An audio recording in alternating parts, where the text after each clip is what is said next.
నమస్కారం అండి. నా పేరు డాక్టర్ ఆర్ఎంపి శక్తి. జ్యోతిష్ శాస్త్ర విధానంలో గత కొన్ని సంవత్సరాలుగా అనేక విషయాలు మీకు తెలుపుతూ వస్తున్నాను. మీరు చూస్తున్నారు, అనుసరిస్తున్నారు, లాభపడ్డారు కూడా. చాలా సంతోషంగా ఉంది.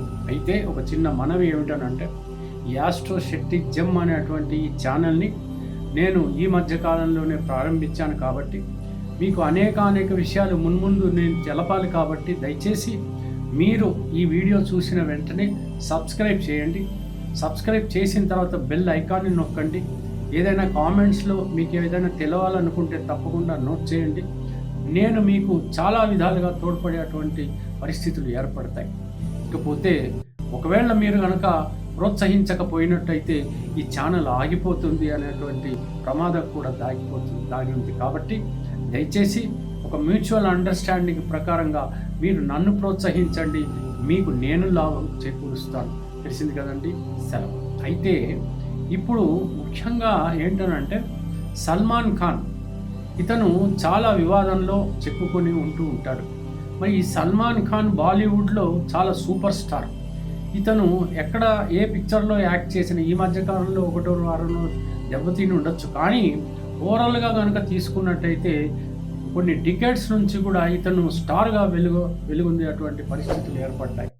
ఇతనంటే ఎంతోమంది యువకులు మరి ఎంత అతని గురించి ఎక్సైట్ అవుతూ ఉంటారో ఆ విషయం మీకు అందరికీ కూడా బాగా తెలుసు. ఇతను ప్రపంచ ప్రఖ్యాతి పొందినటువంటి చలనచిత్ర నటుడు. అయితే ఇతని జాతకం ఏంటి, ఇతను ఇంకా ఎంత పైకి ఎదుగుతాడు, ఎంత ఎత్తుకు ఎదుగుతాడు, ఇంకా ఎంత పెద్ద స్టార్ అవుతాడు, ఇతనికి ఎలాంటి గౌరవాలు, ఎలాంటి బిరుదులు లభిస్తాయి అని నేను ఒకసారి ఈ యొక్క హోరోస్కోప్ను చూడటం అనేటువంటిది జరిగింది. ఈ హోరోస్కోప్లో కనుక తీసుకున్నట్టయితే ఇతను పుట్టినటువంటి తేదీ ఏదైతే ఉందో 27వ తేదీ మరి డిసెంబర్ మాసం 1965న పుట్టినట్టుగా నాకు ఇంటర్నెట్ ద్వారా తెలిసింది. ఇతను పుట్టింది 2:30 మధ్యాహ్నం పుట్టాడనేటువంటి విషయం అర్థం. ఇందోర్ అనేటువంటి ప్లేస్లో పుట్టాడు. మరి ఇతని లగ్నం ఏమిటనంటే మేష లగ్నం అవుతోంది. మేష లగ్నానికి ద్వితీయంలో రాహు ఉన్నాడు, ఆ తర్వాత తృతీయంలో గురువు ఉన్నాడు. అంటే ఈ యొక్క వృషభ రాశిలో రాహు, మిథున రాశిలో గురువు ఉండటం అనేటువంటిది జరిగింది. ఇకపోతే ప్లూటో అండ్ యురానస్ వచ్చేసి సంతాన క్షేత్రంలో ఉండటం, ఆ తర్వాత షష్టమంలో శత్రురోగ రుణక్షేత్రంలో ఎవరూ లేకపోవడం, ఆ తర్వాత మా భార్య స్థానంలో అంటే కళత్ర స్థానంలో ఎవరూ ఉండకుండా నాప్ట్యూన్ అనేటువంటి ఒక గ్రహం అక్కడ చేరి ఉండటం, ఆ తర్వాత కేతువు కానీ బుధుడు కానీ వీళ్ళిద్దరూ కూడా అష్టమంలో ఉండటం, ఆయుస్థానంలో ఉండటం అనేటువంటిది చాలా మీరు అర్థం చేసుకోవాల్సింది ఏంటంటే, కేతువు కానీ బుధుడు కానీ ఇక్కడ అష్టమంలో ఉన్నాడు. పైగా కుజుడికి కానీ అక్కడ మేషరాశికి కానీ లగ్నానికి కానీ ఇతను శత్రువు అనేటువంటి విషయం మనం ముందు తెలుసుకోవాలి. ఆ తర్వాత వచ్చేసి రవి భాగ్యస్థానంలో ఉండటం, ఆ తర్వాత శుక్రుడు కానీ ఆ తర్వాత కుజుడు కానీ వీళ్ళిద్దరూ కూడా దశమ కేంద్రంలో ఉండటం, లాభస్థానంలో శనైశ్వరుడు చంద్రుడు ఉండటం అనేటువంటిది జరిగింది. అదే దిశాంశలో కనుక తీసుకున్నట్టయితే ముఖ్యంగా మనం అర్థం చేసుకోవాల్సింది అంటే, అదే బుధుడు ఇక్కడ అష్టమంలో ఆయుస్థానంలో కూర్చుని ఉన్నాడు. మరి ఈ రకంగా మనం చూసినట్టయితే ఏమిట్రా మనకు అర్థమవుతుంది అని అంటే, సరే ఇతను స్టార్గా వెలుగొందడం అనేటువంటిది మాత్రం జరిగింది. కానీ ఇతని ఆరోగ్యం ఏంటి, ఏదైనా సంశయంగా ఉందా, ఇతని కాల పరిమితి ఎంత, ఆయు పరిమాణం ఎంత, ఇదంతా కనుక ఆలోచిస్తే ముక్కు మీద వేలు వేసుకోవాల్సినటువంటి పరిస్థితి ఉంది. అంటే సుమారు ఎంత లేదన్నా 1,00,000 మందిలో 12 మందికి ఈ యొక్క జబ్బు అనేటువంటిది ఒకటి వస్తుంది.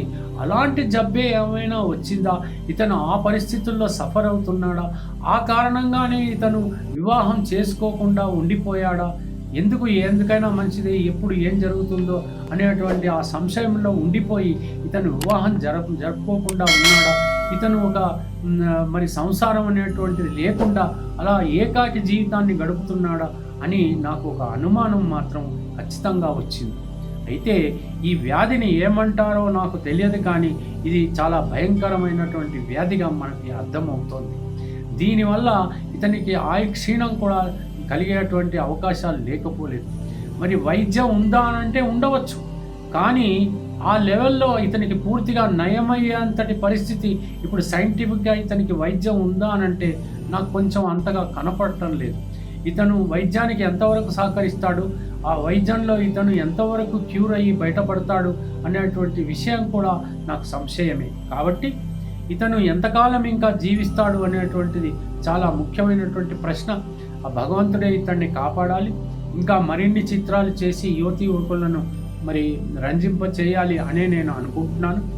నాకు కూడా ఇతను యాక్ట్ చేస్తూ ఉంటే చాలా ఇష్టం. చాలా కాలంగా కొన్ని సంవత్సరాలుగా ఇతని సినిమాలు చూడడం అనేటువంటిది జరిగింది.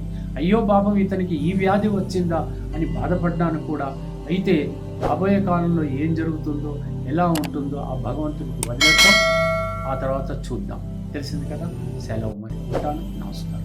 జ్యోతిష్య మహర్షి డాక్టర్ ఆర్ఎంపి శెట్టి గారు ప్రపంచ ప్రఖ్యాతి పొందిన వేద విజ్ఞాన జ్యోతిష్య రత్నశాస్త్రవేత్త. 40 సంవత్సరాల అనుభవంతో వీరు చెప్పిన సంఘటనలు రుజువై విస్తుపోయేలా చేశాయి. Indian institute of oriental heritage Calcutta, America astrologers federation USA వీరిని గౌరవ డాక్టరేట్ తో సత్కరించాయి. దేశ విదేశాలలో పలు రంగాలలోని ప్రముఖులు వీరి సలహాలు పొంది ఉన్నారు. వివరాలకు 9014378474 9618600074.